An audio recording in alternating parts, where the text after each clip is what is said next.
side ಆಗಿರಿ side ಸರಿ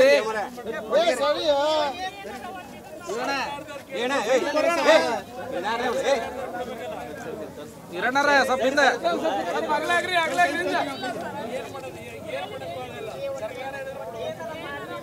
ಈ ಸರ್ಕಾರ ಕಡಿತ ಏನಾಗಲ್ರಿ ಇದು ಲೂಟಿ ಸರ್ಕಾರ ಇದು ಲೂಟಿ ಸರ್ಕಾರ ಇದು 1200 ರೂಪಾಯಿ ಏನೋ ಕೊಡಬೇಕಾಗುತ್ತೆ ತಿಂಗಳಿಗೆ ಗೊತ್ತಿಲ್ಲ ಅವರಿಗೆ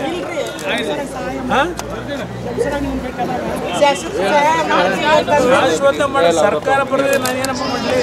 ಸರ್ಕಾರ ಬಂದರೆ ಯಾರು ಮಾಡ್ಬೋದು ಲಕ್ಷಾಂತರ ಜನ ಬರ್ತಾರೆ ಎಲ್ಲಿಂದ ಏನು ಮಾಡಲಿ ನನಗೆ ಇಷ್ಟು ಅಂತ ಒದ್ದಾಡಲಿ ಮ್ಯಾಕ್ಸಿಮಮ್ ಏನು ಸಹಾಯ ಮಾಡಬೇಕು ಮಾಡಲಿಕ್ಕೂ ಮಾಡ್ತೇನೆ ಅಂತ ಅಲ್ಲಮ್ಮ ನಾನು ಎಲ್ಲರಿಗೂ ಎಲ್ಲ ಮಕ್ಕಳು ಕೊಡೋಕ್ಕಾಗುತ್ತೆ ಈ ರಾಜ್ಯದಲ್ಲಿ ನೀವು ಬಹಳ ಈ ರಾಜ್ಯದಲ್ಲಿ ನೀವು ಕರುಣಾಮಯಿ ಅಲ್ರಿ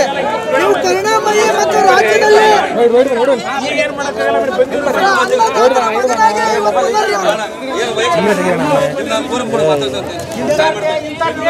ಇಂಥವ್ರನ್ನೇನ್ರ ಕಾಪಾಡ್ಬೇಕಾದ್ರೆ ಕುಮಾರಸ್ವಾಮಿ ಮಾಡ್ತಾರೆ